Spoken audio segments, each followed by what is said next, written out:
Hey guys, welcome back to wanted. So నేను ఒక penny stock చూసా ఈరోజు. అంటే ప్రీవియస్గా ఒకసారి కూడా చూసా. సో ప్రజెంట్ మళ్ళీ ఒకసారి చూసా. నేను ఆల్రెడీ ఒక అకౌంట్లో యాడ్ చేసే దాంట్లో కొంచెం అమౌంట్ ఈరోజు ఇంకొంచెం యాడ్ చేద్దామని ప్లాన్ చేసుకున్నా. First point to be noted, I'm not recommended to buy or sell the stock. అది మీరు ఫస్ట్ పాయింట్ గుర్తుపెట్టుకోవాలి.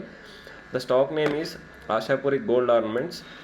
సో దీని మీద ఎందుకు ఇంట్రెస్ట్ వచ్చిందంటే, ఫస్ట్ ఈ గోల్డ్ ఆర్నమెంట్స్ పైన గవర్నమెంట్ అనేది ట్యాక్స్ అనేది రెడ్యూస్ చేసింది. అదొక పాయింట్ గుర్తుపెట్టుకోవాలి. ఆ తర్వాత ఫండమెంటల్స్గా చూసినా కూడా కొంచెం వీటికి ఉన్న కొన్ని బెనిఫిట్స్ చూసినా కూడా స్టాక్ కొంచెం అట్రాక్టివ్ అనిపించేసింది అన్నట్టు. దీని గ్రోత్ అంటే ఇప్పుడు నేను చెప్పినా కదా పెరుగుతుందని నేను చెప్పలేను. ఎందుకంటే ఏ స్టాకు ఎనీ కంపెనీ ఎంత పెద్ద కంపెనీ అయినా ఎప్పుడు పెరుగుతుందో ఎప్పుడు పడిపోతుందో ఎవరు ఎక్స్పెక్ట్ చేయలేరు. అందరూ జస్ట్ ఇమాజినేషన్ మాత్రమే, జస్ట్ ప్రాబబిలిటీ మాత్రమే. 50-50. కొందరు ఏంటంటే 51, ఆ 1% సక్సెస్తోనే వాళ్ళు ముందుకు వెళ్ళిపోతారు ఉంటారు. కొందరికి 49, అంటే ఆ 1%తోనే నెగిటివ్ వెళ్ళిపోతారు. అంతే ఉంటుంది, అంతకు మించి డిఫరెన్స్ ఏమి ఉండదు. ఇప్పుడు నేను ఈరోజు చెప్పాను పెరుగుతుందని అనలేను, నేను చెప్పా కాబట్టి పడిపోతుంది అనలేను. సో జస్ట్ ఎడ్యుకేషనల్ పర్పస్గా మీరు ఒకసారి మీకు పాసిబుల్ అయితే ఈ స్టాక్ గురించి చూడండి. సో ఏం మాట్లాడుకుందాం అంటే, ఫస్ట్ మార్కెట్ క్యాప్ చూడండి 252. ఇది జస్ట్ స్మాల్ క్యాప్, అంటే స్మాల్ అంటే మైక్రో అనుకోవచ్చు, మైక్రో క్యాప్ అనుకోవచ్చు. 252 micro caps and small caps మాత్రమే మల్టీ బ్యాగర్స్ అయ్యే ఛాన్సెస్ ఎక్కువ ఉంటాయి. Okay, already large cap high వాల్యూతో ఉందంటే కొంచెం మల్టీ బ్యాగర్ అయ్యే పాసిబిలిటీస్ అనేవి చాలా తక్కువ ఉంటాయి. అదొకటి కన్సిడర్ చేసేసుకోండి. కరెంట్ ప్రైస్ 7.5, హై ఎంత ఉందంటే 19 ఉంది, లో 6.64 ఉంది. అంటే మనం ప్రజెంట్ ఆల్మోస్ట్ 6.64కి నియర్ బై ఉన్నాం, లోలో ఉన్నాం 52లో. సో స్టాక్ పీ 26.1 ఉంది. సో అదే ఇండస్ట్రీ పీ చూడండి 37.8, అంటే అట్రాక్టివ్గానే ఉంది. అంటే మనం కొంచెం ప్రైస్ మూమెంట్ ఎక్స్పెక్ట్ చేయొచ్చు. Next book value 2.70. So price to book value 2.80. It's okay, fine. 2 అనేది ఇట్స్ నార్మల్. ఈపీఎస్ కూడా 0.29 ఉంది. నెక్స్ట్ ఆర్ఓఈ 7.62 అనేది కొంచెం స్టేబుల్గానే ఉంది. Industry price to book value అనేది 3.14 ఉంది. చూడండి, ఇండస్ట్రీతో కంపేర్ చేసుకుంటే ఇంకా మనం ఈ కంపెనీ అనేది లెస్లోనే ఉంది. సో అదొకటి గుర్తుపెట్టుకోవాలి. నెక్స్ట్ ఇంకా మనం చూడాల్సింది ఏంటంటే డెట్ టు ఈక్విటీ. డెట్ అనేది ఆల్మోస్ట్ 0 ఉంది. సో మనం కన్సిడర్ చేసుకోవాల్సిన నెక్స్ట్ పాయింట్. సో మరి ఏం చేస్తుంది ఈ కంపెనీ అంటే, incorporated in 2018, Ashapuri Gold Ornaments Limited is the business is manufacturing and trading of gold ornaments and articles of various designs. So gold ornaments జనాలకి ఎన్ని సంవత్సరాలు ఉన్నా ఎంత ఉన్నా ఇండియాలో గోల్డ్ అనేది డిమాండ్ ఉంటూనే ఉంటుంది. వాళ్ళకి ఇంట్రెస్ట్ అనేది పోదు. మళ్ళీ ఒకసారి చెప్తున్నా, I'm not recommended this stock, just educational purpose only. So ఆ తర్వాత కిందికి వస్తే ఇక్కడ మ్యాక్స్ పెట్టి నేను పీఈ పెడితే చూడండి, పీఈ అనేది సో 26 ఉంది. కానీ ఈపీఎస్ చూడండి, ఈపీఎస్ అనేది లిటిల్ కొంచెం ఇంక్రీజ్ అవుతుంది ఇక్కడ. సో పీఈ అనేది రెడ్యూస్ అవుతుంది, ఈపీఎస్ అనేది ఇంక్రీజ్ అవుతుంది. ఇది ఒక పాజిటివ్ సైన్గా చూడవచ్చు అన్నట్టు. మీకు అర్థమైంది కదా? ఒకసారి కన్ఫ్యూజన్ ఉంటే, పీఈ అనేది రెడ్యూస్ అవుతూ ఈపీఎస్ అనేది పెరిగితే పాజిటివ్గా మనం ఎక్స్పెక్ట్ చేయొచ్చు. నెక్స్ట్ ఇక్కడ ప్రోస్ అండ్ కాన్స్ చూస్తే, company has reduced debt. So it's almost debt ఫ్రీయే. నెక్స్ట్ కంపెనీ ఓకే, నెక్స్ట్ లైన్లో చెప్పాడు, company is expected good quarter, ఒక మంచి క్వార్టర్ కోసం ఎక్స్పెక్ట్ చేస్తుంది. Company has deliver good profit growth, CAGR of 76.8.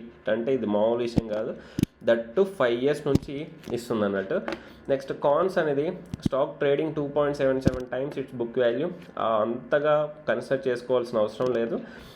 ఇది ఒక్కటి చూడండి, ఇదైతే చాలా biggest negative. Promoter holding has decreased over last quarter. Maybe వీళ్ళు అమ్మేసి ఏం చేస్తున్నారో తెలియదు.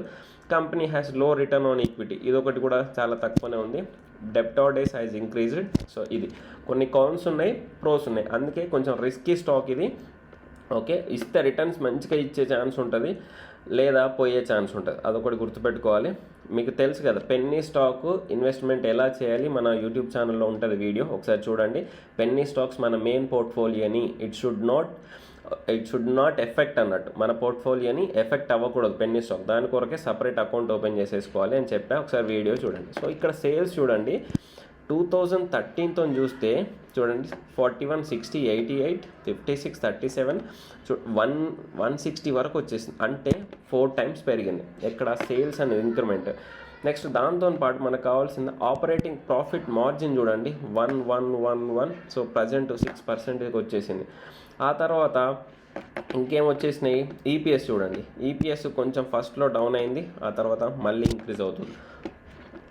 ఓకే, ఇంకా ఇవైతే ఇంకా కాంపౌండ్ ప్రాఫిట్ గ్రోత్ అయితే ఇంకా అల్టిమేట్ ఉంది. ఓకే, నెక్స్ట్ సిఏజిఆర్ ఒకటి బాగానే ఉంది, కానీ లాస్ట్ ఇయర్ ఒకటి డౌన్ ఉంది. చూడాలి. రిటర్న్ ఆన్ ఈక్విటీ అనేది stable but less. Okay, next ఇక్కడ ఫిక్స్డ్ అసెట్స్ చూసేసుకుంటే ఫిక్స్డ్ అసెట్స్ పెరగాలి మనకి 13388. ఓకే, వెరీ గుడ్, బాగానే ఉన్నాయి, పర్లేదు. నెక్స్ట్ ఇక్కడ టోటల్ అసెట్స్ కూడా కొంచెం స్లోగా పెరుగుతున్నాయి. ఆ తర్వాత క్యాష్ ఫ్లోకి వస్తే cash flow negative or zero, almost zero maintain చేస్తుంది. So fine, negative cash flow ఏం లేదు. నెక్స్ట్ డెటార్ డేస్ అనేది ఇంక్రీజ్ అయింది కదా, ఇట్స్ ఓకే, అదొక రిస్క్ పాయింట్.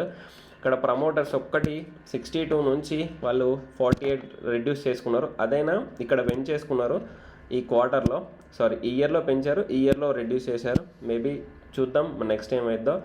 నెక్స్ట్ ఎఫ్ఐఎస్ కూడా చూడండి, సీజనల్గా లెక్క కొన్ని ఇయర్స్ పెంచేసుకున్నారు, మళ్ళీ ఇక్కడ తగ్గించేశారు, మళ్ళీ పెంచేశారు. ఇంకా పబ్లిక్ అనేది కాన్స్టెంట్గా ఉంది, పబ్లిక్ చాలా పెంచేసుకున్నారు. డిఐఎస్ అనే వాళ్ళు అసలు లేరు. అందుకే చెప్పేది ఏంటంటే రిస్కీ స్టాక్ పెన్నీ స్టాక్ లానే పక్కన పెట్టేసుకోవాలి వేరే దాంట్లో. దీని ఒక చార్ట్ చూస్తే మనం చూడండి, నేను ఈ చార్ట్ కొంచెం బెటర్గానే అనిపించేసింది, పెరిగేసింది. ఇక్కడ మనకు పీఈ తగ్గుతూ ఎర్నింగ్స్ పెరుగుతున్నాయి కాబట్టి ఈపీఎస్ పెరుగుతుంది, అదొక పాయింట్. నెక్స్ట్ ఇక్కడ ఇదొకటి చూడండి, ఇక్కడ వాల్యూమ్ అనేది డౌన్ అవుతే వాల్యూమ్ పెరగాలి, కానీ ప్రైస్ డౌన్ అవుతున్నా కూడా వాల్యూమ్ అనేది ప్రైస్ డౌన్ అవుతూ వాల్యూమ్ కూడా తగ్గిపోతుంది. సో ఒకవేళ వాల్యూమ్ ఇలా ఉంటే మనం ఇంకా ఎక్కువ కన్సిడర్ చేయొచ్చు, ప్రైస్ పడుతుందని. కొంచెం పాజిటివ్గా కూడా చూడొచ్చు, వాల్యూమ్ అనేది డౌన్ అవుతుంది, ప్రైస్ కూడా డౌన్ అవుతుంది అన్నట్టు. అంటే టర్మ్ అయ్యే ఛాన్సెస్ ఎక్కువగా ఉంటాయి మేబీ, అందుకే చెప్తున్నా రిస్క్ బేస్డ్. నెక్స్ట్ 2050 పెట్టేసుకుంటే 2050 అండ్ 200 మూవింగ్ యావరేజ్ పెట్టేస్తే ఇది వాటి పైననే. సో ఈ రెండింటి మధ్యలో 50, ఇదేమో 20, ఇది 15 సపోర్ట్ తీసేసుకుంది. వీటి మధ్య గ్యాప్ అయితే కొంచెం ఎక్కువ ఉంది. ఈ గ్యాప్ మనకి బేసికల్గా ఇంత గ్యాప్ ఉండకూడదు, ఇంకా కొంచెం గ్యాప్ తగ్గాలి. ఏ గ్యాప్ అర్థమైంది కదా, ఈ గ్యాప్, ఈ మూవింగ్ యావరేజెస్ మధ్య గ్యాప్ అనేది కొంచెం తగ్గాలి. తగ్గితే మనకు కొంచెం బెటర్గా ఉంటుంది అని అర్థం చేసుకోవాలి. సో ఇది 1 month. 1 weekలో చూస్తే చూడండి, ఆల్మోస్ట్ మూవింగ్ యావరేజెస్ టైట్ కన్సోలిడేషన్కి వస్తున్నాయి. ప్రైస్ అనేది స్టేబుల్గా ఉంది, మూవింగ్ యావరేజ్ టైట్ కన్సోలిడేషన్కి వస్తుంది, ప్రైస్ ఏమో స్టేబుల్గా ఉంటుంది. అంటే మేబీ ఒక అప్ మూవ్ వచ్చే ఛాన్స్ ఉంది అని నేను అనుకుంటున్నా. సో మీరు ఏమనుకుంటున్నారో అది మీరు స్టడీ చేసిన తర్వాత ఒకసారి దీన్ని కన్సిడర్ చేయండి. ఇంకొక పాయింట్స్ టు బి నోటెడ్, ఒకేసారి బల్క్ అమౌంట్ మీరు ఎప్పుడు పెన్నీ స్టాక్లో పెట్టకూడదు, అర్థమైంది కదా, అదొక పాయింట్. మన పోర్ట్ఫోలియోని ఇబ్బంది పెట్టకూడదు, రెండో పాయింట్. ఎగ్జిట్ల గురించి మనం మాట్లాడుకుంటే బేసికల్గా నా టార్గెట్లు ఒక రేంజ్లో ఉంటాయి. సో నేనైతే 14 వరకు ఎక్స్పెక్ట్ చేస్తున్నా. ఓకే, అక్కడ వరకు అయితే ఎక్స్పెక్ట్ చేస్తున్నా. మరి ఎంట్రీ ఎక్కడ అని అనుకుంటే, మీరు సేఫ్ ట్రేడర్, నేను సేఫ్ ట్రేడర్ అని అనుకుంటే మీ ఎంట్రీ ఈ 8 రూపీస్ పైన, ఈ 7.96 8 రూపీస్ పైన తీసేసుకోండి. లేదు నేను సేఫ్ ట్రేడర్ కాదు, ఓకే నేను అగ్రెసివ్, నాకు రిస్క్ అయినా పర్లేదు, మహా అంటే 1000-2000 రూపీస్ పోయినా పర్లేదు అని అనుకుంటే మామూలుగా మనం మూవింగ్ యావరేజ్ సపోర్ట్ తీసేసుకొని మీరు ఎంట్రీ ప్లాన్ చేసేసుకోండి. కొంచెం ఈ మూవింగ్ యావరేజ్ ఉంది కదా, ఇంత గ్యాప్ కాకుండా కొంచెం టైట్గా రావాలి, మన కన్సోలిడేషన్ ఇంకా వచ్చే ఛాన్స్ ఎక్కువ ఉందన్నట్టు, అదొకటి గుర్తుపెట్టేసుకోండి. ఓకే, నేను మళ్ళీ చెప్తున్నా, ఇంపాక్ట్ అవ్వకూడదు పోర్ట్ఫోలియోలో, జస్ట్ తక్కువ అమౌంట్ పెట్టేసుకోండి. ఈ రెండు పెన్నీ స్టాక్స్ కంటే ఇంతకంటే మనం ఎక్కువ ఏం చూడం, అది ఎప్పుడు ఉండిద్దో ఎప్పుడు పోతుందో తెలియదు పెన్నీ స్టాక్స్. అందుకే కొంచెం జాగ్రత్త పడండి, ఎక్కువ అమౌంట్ పెట్టుకోకూడదు, తక్కువ అమౌంట్ పెట్టాలి. లక్ పిక్ అన్నట్టు పెన్నీ స్టాక్స్ అంటే. సో జస్ట్ మీరు చేయాల్సింది ఏంటంటే మీకు అర్థమైంది కదా, తక్కువ amount separate demat account, Ashapuri gold, ఇది వెబ్సైటు, ఇవి ఆర్నమెంట్స్కి రిలేటెడ్కి. సో నాకు తెలిసి అయితే ఓకే, నేనైతే పాజిటివ్గానే ఉన్నా, చూద్దాం ఏమవుతుందో. సో వీళ్ళ పార్ట్నర్స్ వీళ్ళు కళ్యాణ్, మలబారు, కృష్ణ కాన్సెంచరీ, టీబీజెడ్, తనిష్క్, వీళ్ళందరూ మంచి టాటా ప్రోడక్ట్ మంచి క్లయింట్స్ అయితే ఉన్నారు. I hope will get good returns in this stock. Okay, thank you, జై హింద్.